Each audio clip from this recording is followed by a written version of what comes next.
Hey, what's up y'all? I'm Alan Hain, the Lawn Care Nut. Thanks for coming back for yet another week. So I never thought I would do a video on this, but it seems like every time a hurricane comes down our way, I'll get several questions of people asking me, hey, what should I be doing in my lawn and landscape to get prepared for a hurricane? And since it looks like we're gonna have one hit us almost direct now, I figured I would do that. I don't think that these tips are anything earth-shattering or profound, but something to go through anyway, because I do have to do these chores to get ready since it is gonna hit us. Actually, it seems like this year the hurricanes are late. Probably would say that every year, but can't remember one hitting quite this late. This year's been a rough year for hurricanes, not here where I live in, Southwest Florida. It's really been more tough up in the Panhandle, across, Alabama, Mississippi, Louisiana, Texas, Gulf Coast. Those guys have been hit several times this year. But this is the first one that's coming close to us, and it's a slow mover. You can see this is all of the, I don't know if you call these the outer bands or not, but we're definitely getting a lot of wind. Today is Sunday, and it's not actually even supposed to be up this way until Friday, so 4 days from now. So this thing right now is just crossed Cuba, which is 90 miles south of Miami, so it's several hundred miles away from here, but you can just see how big these storms are and how much of an impact they actually have. We're already getting quite a bit of wind. So I need to get this work done, and I figure I'll just walk you through it. And also it gives me a chance to use a new little chainsaw that I bought. I bought it some time ago and haven't had a chance to use it yet, or haven't taken the time to do it, so let's get after it.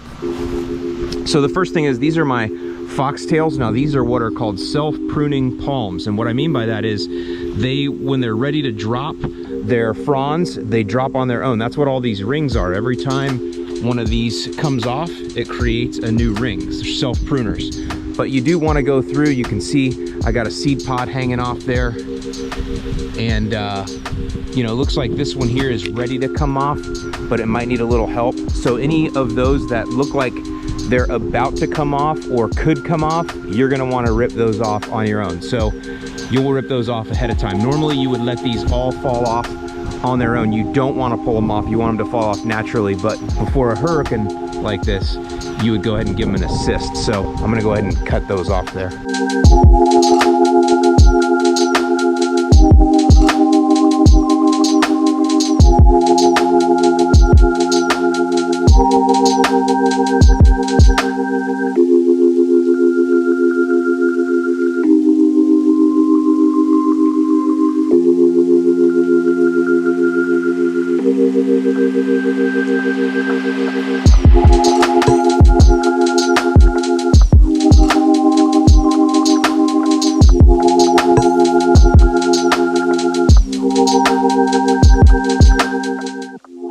So that was the only one that was about to come off. And the reason you want to go ahead and help it is because if you don't, it becomes a projectile in the wind. So looks like the one right behind it's ready to go too pretty soon, but it still hasn't cut itself all the way down here. So we're gonna let that one stay, but definitely needed to get that one off. All the rest of these are fine. I don't see anything loose or anything close to coming off, so on to the next. All right, so some of this you'll find is really just pruning I should have done a long time ago. This Thai plant here, this is some people call these sister bushes. This one is massively huge and overgrown. That's because it's right here where I keep my easy flow, and there's a lot of easy flows that overflow, and it also gets a lot of dumps on it. So you can see what happens when it gets all the easy flow next product dumps, turns into that. So you can actually cut these off and replant them. It's one of the cool things about these. You only have to really buy one in your whole life, and you can propagate them, but we're not gonna be able to do that today. We're just gonna have to cut it back. Look at this massive thing. Look at that. So cool, huh? So pretty flowers this time of year. But for now, it's encroaching. You can even see, by the way, look, killed the grass underneath it from the encroachment. So just gonna have to cut them off for now. By the way, this back here, this is my wife doesn't like these flowers anymore dumping ground. I don't know if you guys have this, but whenever we get flowers that my wife gets tired of and I don't want to kill them, they end up kind of back here. And I always think the best intentions, someday I'm going to do something with them, but so far that hasn't really happened. It's just a dumping ground.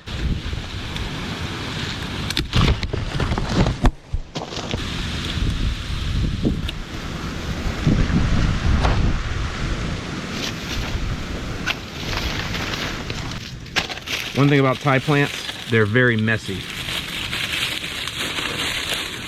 Beautiful, but messy.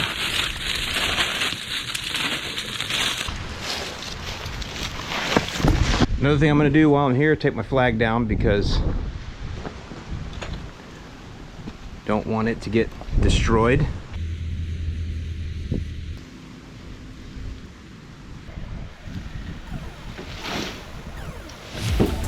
Okay, so this is a Robolini palm, and I have neglected these this year. So these are way overgrown. You'll see all these seed pods in here. I should have gotten to those a long time ago. So, busy, that's my excuse. But there is a quick, you can see this one back here for sure. Look at this one. Whenever they start having their own, these are not self-pruners, so these dead ones will just hang here forever.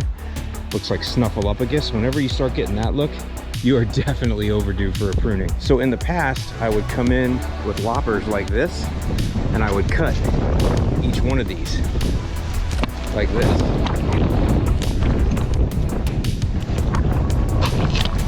All right, and just kind of go around the tree, cut them, right? And that works fine, but it doesn't leave a clean look. So you have to go back after you do this a few times. You have to go back and clean up these stumps. But I was watching some pros do this, and they were actually using a chainsaw, and that's how you get this smoother look like this. So I'm actually going to use the chainsaw today because it'll be much quicker and it'll leave me a much cleaner cut in the end.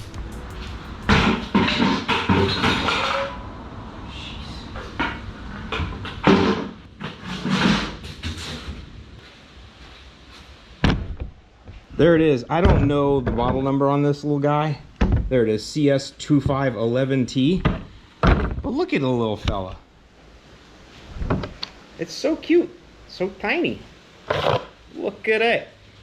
It's perfect because you can do everything one-handed, and it works great for palms. And I actually have this guard. It was recommended to put this on because palms, you know, they're not like wood, so they get kind of gummy. So apparently you're supposed to put this on, I don't know if they call this a dust guard or what they call it. This is all written in another language. La utilizo de una protección para polvere satura di polvere I don't even know if that was right. Yeah, Italiano, huh? Dust shield. That's what it is. It's a dust shield. What's funny to me is I actually have a proper workbench over there, but it's full of stuff, so I use the top of my recycling can here. But I'm the lawn care nut, not the lawn care practical smart fella. Too big. Story of my life. Too small. Hey, there we go. Gotta go the other way, champ. There it is.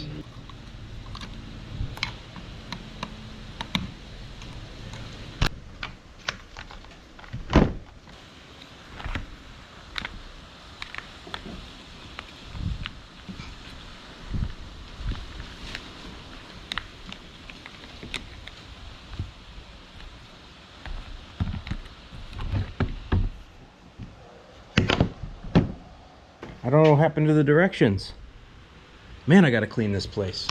I don't know how they ended up all the way back here, but anyway. I don't know. Okay, definitely that looks like it's back there. Oh, you know what? It goes on the outside, dummy.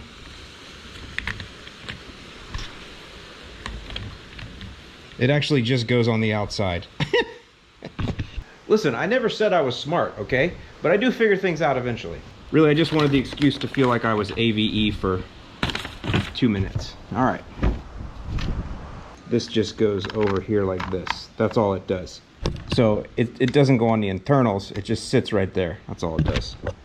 I don't even remember what I paid for this. I probably paid like 40 bucks for this piece of plastic that's really gonna do nothing. But it was recommended when you use it for palms that you put this on there. So that's what I'm doing. Proteziazione Parapolaveri.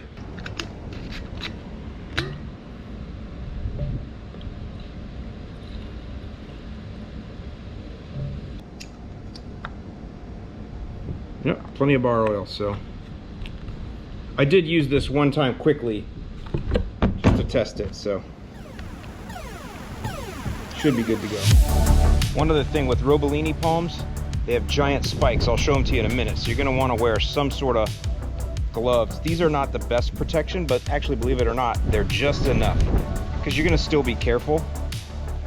And so these are just enough to protect you. I probably should use more, but this is all I could find.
So I'm just gonna stop it right there. Any of you that have had to do Robolinis before, you know that that would have taken forever to do it by hand, and you would have got stuck so many times by those pipes.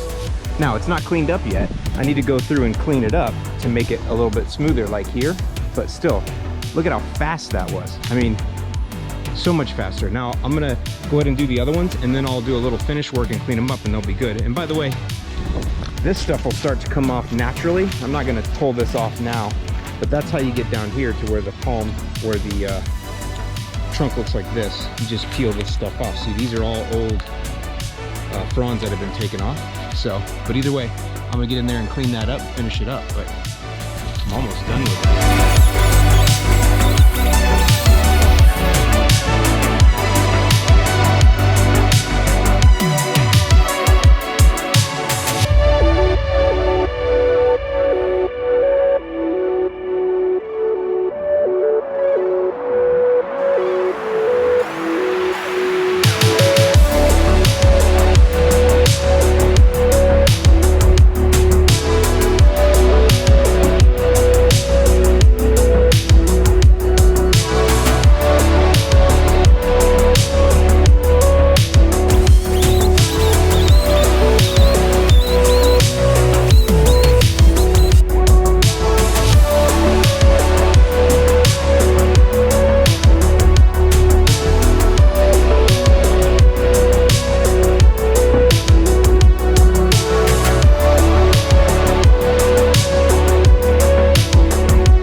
Okay, this one is equally as overgrown.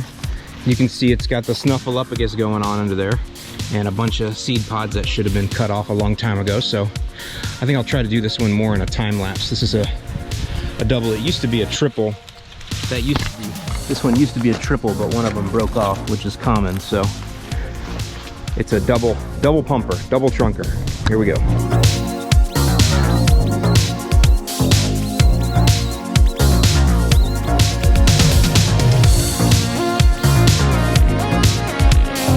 So there you go. I'm gonna clean up I'm gonna clean this up a little bit and pretty much good to go. How quick was that, huh?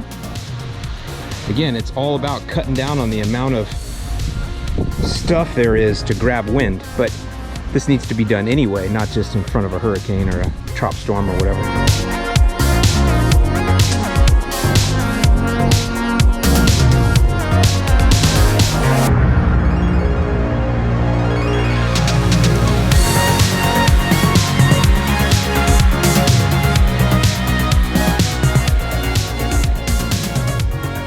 Okay, next I have these Eureka Palms. These are some of the highest maintenance palms that you can get, but I love them. And just a couple things we need to do in here. I'm pretty good about keeping these guys pruned up. Everything is about airflow here. The idea is that the more stuff you have in here to catch the air, the more chance there is one of these coming rooted up or whatever. So like I said, I keep these pretty well pruned out, but the first thing we have to do is just, they are self-pruners also. In case I wasn't clear on that, self-pruner means the fronds detach and fall off by themselves. The challenge with these though, even though they're self-pruners, they're so dense that you can see these don't always clear out. Like in the case of this one up in here, you got to help it. You got to give it the assist to get it out of there. So Nick's coming over to help me. He's going to do those. That's going to be his main job. Come down through here. And look at this, see, I've been neglecting this. We got a lot in here. Needs to come out.